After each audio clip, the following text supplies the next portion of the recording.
சிவா டைரக்ஷன்ல சூர்யா கங்குவா படத்தை கம்ப்ளீட் பண்ணிட்டாரு. இப்போதைக்கு படத்தோட போஸ்ட் ப்ரொடக்ஷன் ஒர்க் நடந்துகிட்டு இருக்கு. படத்தை வர அக்டோபர் 10 ரிலீஸ் பண்ண போறதா அப்டேட் பண்ணிட்டாங்க. ஆகஸ்ட் 12 மதியம் 1 மணிக்கு படத்தோட ட்ரெய்லரை ரிலீஸ் பண்ணாங்க. ட்ரெய்லருக்கு பயங்கரமான ரெஸ்பான்ஸ் கிடைச்சிருந்தது. சூர்யாவோட ஆக்டிங் ரொம்பவே ஆக்ரோஷமா இருந்தது. சிஜி ஒர்க், அவுட்புட் இதெல்லாமே வேற லெவல்ல இருந்தது. முக்கியமா இது சிவா படமா அப்படின்னு ஆச்சரியப்படுற அளவுக்கு இருந்தது. கங்குவா படத்தோட ட்ரெய்லர் ரிலீஸ் ஆகி 24 மணி நேரத்துல ஒரு புது ரெக்கார்டை கிரியேட் பண்ணிருக்கு. ரிலீஸ் ஆன ட்ரெய்லர் 24 மணி நேரத்துல 16 மில்லியன் வியூஸை ரீச் பண்ணி, சூர்யாவோட படங்கள்ல இதுவரைக்கும் ரிலீஸ் ஆன ட்ரெய்லர்ல கங்குவா படத்தோட ட்ரெய்லர் தான் 24 மணி நேரத்துல அதிகபட்சமா 16 மில்லியன் வியூஸை ரீச் பண்ணிருக்கு. இதுக்கு முன்னதா சூரரை போச்சு படத்தோட ட்ரெய்லர் 10 மில்லியன் வியூஸை தான் ரீச் பண்ணியிருந்தது. அதை கங்குவா படம் இப்போ பிரேக் பண்ணிருக்கு. கங்குவா படத்தை ஒரு பேன் இந்தியா மூவியா ரிலீஸ் பண்றாங்க. பொதுவா ஒரு படத்தை 5 லாங்குவேஜ்ல ரிலீஸ் பண்றாங்கன்னா 5 ட்ரெய்லரை ரிலீஸ் பண்ணுவாங்க. ஆனா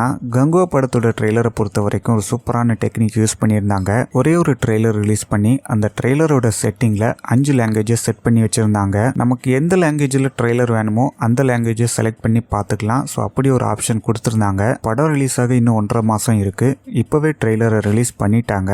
அதுக்கு காரணம் என்னன்னா, ஜியான் விக்ரமோட தங்கலான் படமும் தளபதி விஜயோட கோட் படமும் ரிலீஸ் ஆனதுக்கு அப்புறமா இந்த படங்களோட இன்டர்வெல்ல கங்குவா படத்தோட ட்ரெய்லரை பிளே பண்ண பிளான் பண்ணிருக்காங்க. அதுக்காண்டி தான் குயிக்கா ட்ரெய்லரை ரிலீஸ் பண்ணிருக்காங்க. கங்குவா படத்துல இருந்து இதுவரைக்கும் ரிலீஸ் ஆன வீடியோக்கள்ல எந்த வீடியோலையுமே பிரசன்ட் போர்ஷனை காமிக்கவே இல்லை. மேபி படம் ரிலீஸ் ஆகுறதுக்கு ஒரு வாரத்துக்கு முன்னாடி இன்னொரு ட்ரெய்லர் ரிலீஸ் பண்ணுவாங்க.